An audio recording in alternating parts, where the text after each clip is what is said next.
प्रमुख म्हणून विनंती चिटणीस आदरणीय आमचे रुकेश सुशांत रुके हे सुद्धा या ठिकाणी उपस्थित आहेत. आपल्या सगळ्यांचं पुन्हा एकदा मी या ठिकाणी अभिनंदन करतो आणि या कार्यक्रमाला वळंज साहेबांनी वेळ दिला आहे तेव्हा पुन्हा एकदा जोरदार टाळ्या आणि या कार्यक्रमामध्ये मी माझं पहिलं मनोगत व्यक्त करतो, पण त्यांना कुणाला दोन शब्द दुरांचे बोलतील. साहेबांचं दुरांचं या ठिकाणी आणि सत्कार मूर्तीचं भाषण होतं. वळंज साहेब, खरं म्हणजे माझं नाव आहे, मी सगळ्यांसाठी सांगतो, प्रकाश कमलाकर जाधव. मी शेअर मार्केटमध्ये साहेब कामाला होतो. तेव्हा 4-2 शेअर ब्रोकर हे महाराष्ट्रातले देसाई आणि असे काही नावाचे होते.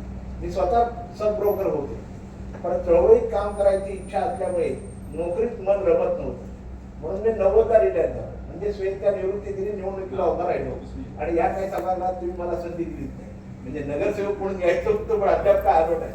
तर त्यावेळेला मी निवडणूक सुद्धा लढवली. लोक मला विचारतील दादूसाहेब काम कुठे करता, तेव्हा मी त्यांना चटकणी म्हणायचो की मी आता सेवानिवृत्त झालो. लोक म्हणायचं असं कसं काय, हे काय तुमचं सेवानिवृत्त वय आहे का, तुम्ही काहीतरी खोटं बोलताय. मग मी सांगायचो की मी स्वेच्छा निवृत्ती 90 मध्ये घेतली, 80 ते 90 ॲट ए टाइम, म्हणजे 18 वर्षानंतर नोकरी लागलो होतो आणि मला 90ला नोकरी सोडावी लागली आणि चळवळीतच पूर्ण वेळ मी काम करतो.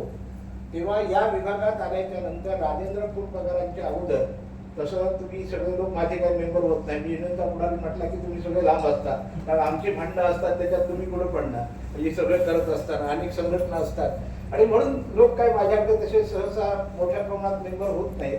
पण इथे एक असा एक कामगार होता, तो स्वतः पुढारी होता आणि त्याच्या समाजाचा एक